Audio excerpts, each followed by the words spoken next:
What is up, party people? It's me, Party Guy, no longer 101. I'm finally back after all this time. I know my voice sounds completely different from the last time you guys have heard it. Alright, I'm locking on to Fortnite. But now I'm back, hoping to be more consistent than I have in the past. I know I've been dropping little short edits here and there with no official hint of a return. But now I finally want to come back after all this build-up, after all this time. I didn't know how to do it, but with Chaos Reigns coming out, I'm a big Mortal Kombat fan. I just want to talk about that stuff. So I have a couple Mortal Kombat videos coming out, but I'm just not a Mortal Kombat YouTuber all the way around. So I have a variety of content that I want to make. If you guys have any suggestions or comments or want to leave anything down below, please give me suggestions of what you want to see. I could talk about what's happened over the years or anything like that. But without further ado, this is 10 questions that we all have on our minds after being the Chaos Reigns DLC. At the ending of the MK1 story, we go into Armageddon between the Union of Light and the Order of Darkness as our favorite characters clash to climb to the top of the pyramid, just like Mortal Kombat Armageddon. After the dust settles with many casualties and mutilated bodies, we see a Havoc show up and he is escorted with what appears to be his henchmen, claiming that he didn't know timelines could clash until he felt the presence during the final chapter of the story. And Chaos Kenshi claims, "It's unfortunate it all ended so fast." And Titan Havoc responds with, "The next time, it won't." not only making a threat and a promise to his crew, but to us as the viewers as well. Then after you beat the first chapter in Chaos Reigns, we go to the Outworld Palace where Sector and Bi-Han are detained, and Mileena talks about Shao's escape, which we see in both his and Reiko's endings, along with numerous pre-fight dialogues. We don't exactly see the time gap between the original story and the DLC, but it could really be anywhere from days to months. It's just enough time that not too much has happened since the last time we've seen these characters. The invasions part of the question is where things get tricky, because we know that the story and character endings are canon in this game, but I don't think invasion seasons were ever confirmed to be canon or when they would even take place. But based on the fact that Mileena only mentions Titan Shang Tsung when Titan Havoc shows up, unless invasions take place after Chaos Reigns, I'm going to say they are unfortunately not canon. There is a very brief mention of them after Kuai Liang defeats Bi-Han in the initial story. Once he's exposed, won't you be made Grandmaster? You forget Cyrax and Sector. Their loyalty to Bi-Han is absolute. But we never see them or hear about them other than that, and Bi-Han's character ending of Sector beginning to start building the suits. Sector advised that we avoid detection by building our army using science, not sorcery. We've invested much into this endeavor, and we are beginning to see results. Once again proving the depths of Sector's genius. In which I totally thought the guy making the suit was Sector. I'm not sure how many people thought the same thing, but I definitely did before it was announced they would be women.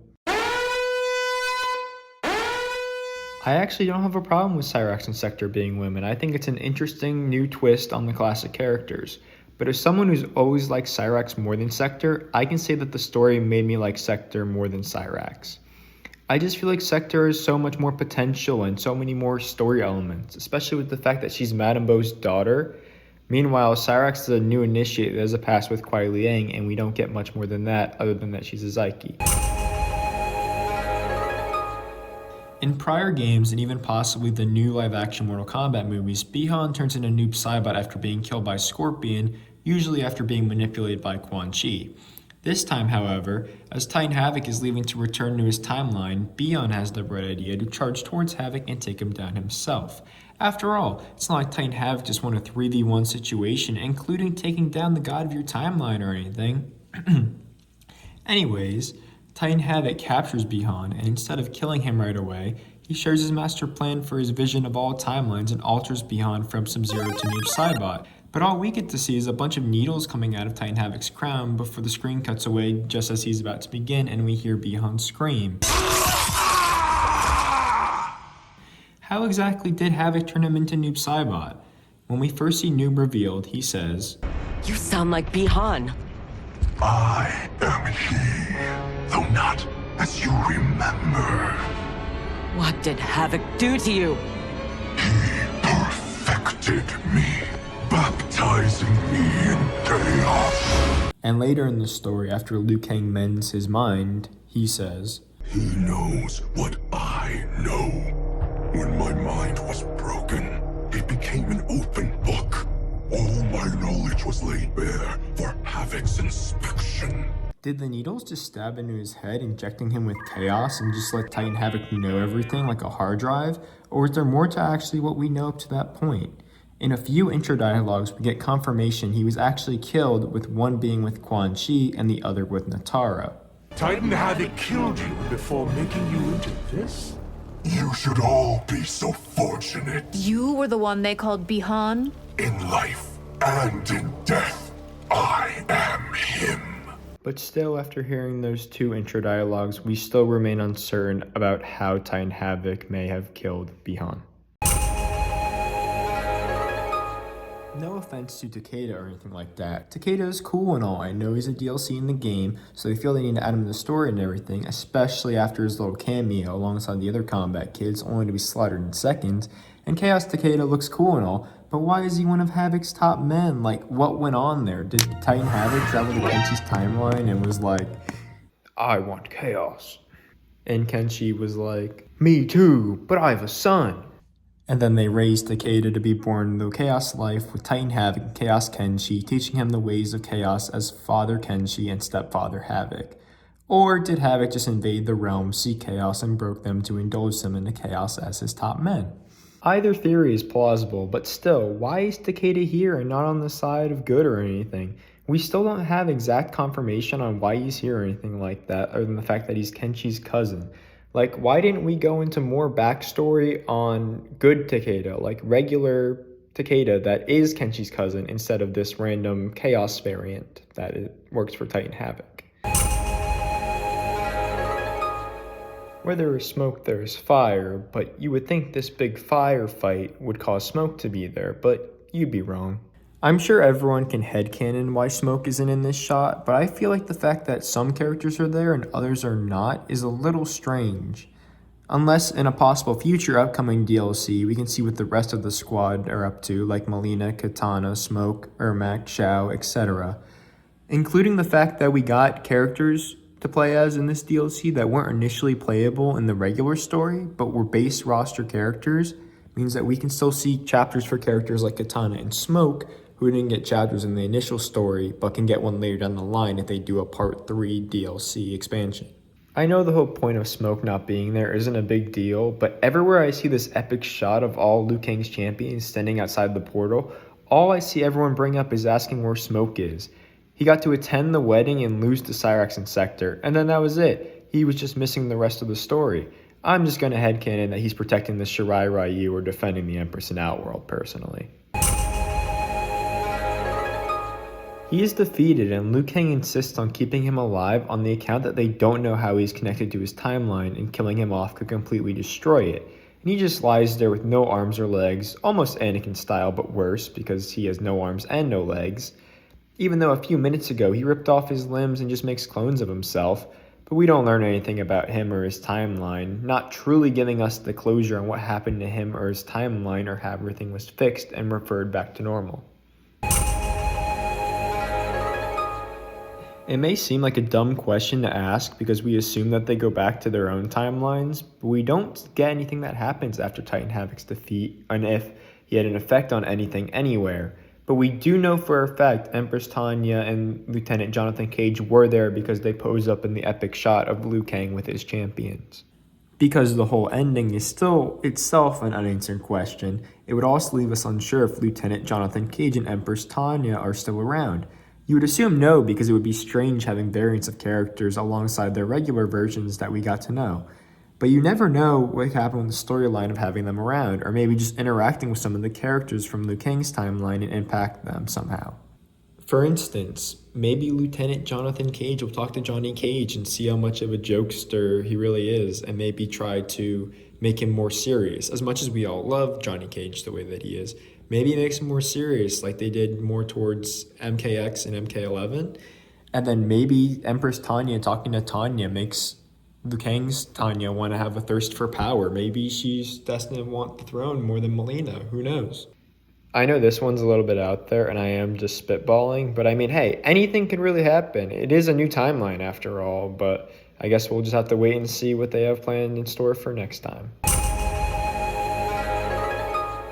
Everyone knows the most iconic rivalry in Mortal Kombat history is Scorpion versus Sub-Zero, but with this timeline being way different from previous ones, there is a lot to unpack, including the fact that Sub-Zero may not even be in this timeline anymore.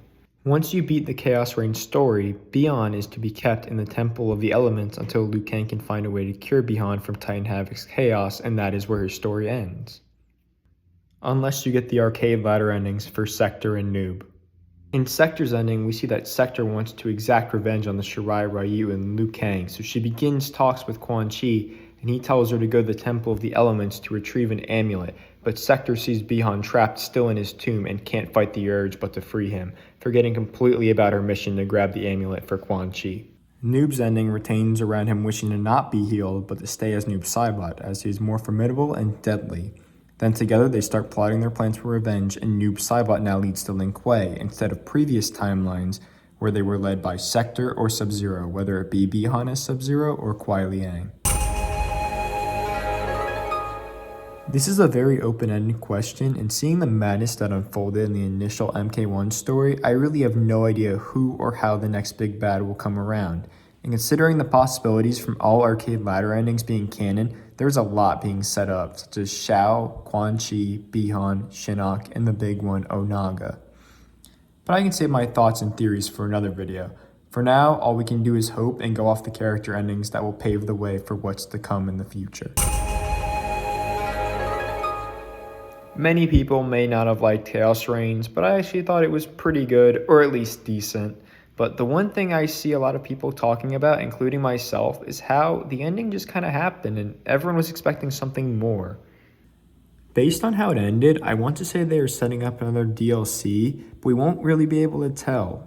All I will say is that with this new update, the character select screen looks a little wonky, but we can fit 6 more characters to make it all even out.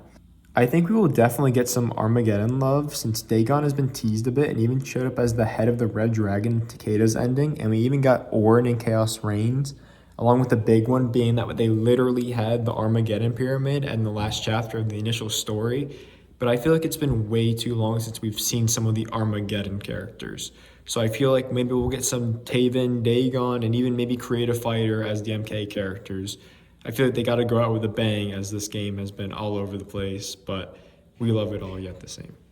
And with that, it brings us to the end of this video. Thank you guys so much for tuning into this video. I know I haven't been super consistent with uploads, but I'm definitely trying to do better. So if you guys like content like this, please hit that like, please hit subscribe, please hit the bell if you're feeling so generous. I will do my best to keep it to your standard. If you guys have any comments you want to drop down below, give me suggestions of what you want to see or what you want me to talk about or just things like that. I know a lot has happened over these years, and I would love to share what has happened over the years because it's been a long gap of time, but it feels good to be back, and I'm hoping to do my best to keep you all entertained. Thank you all so much for watching this video, and I will see you all in the next one.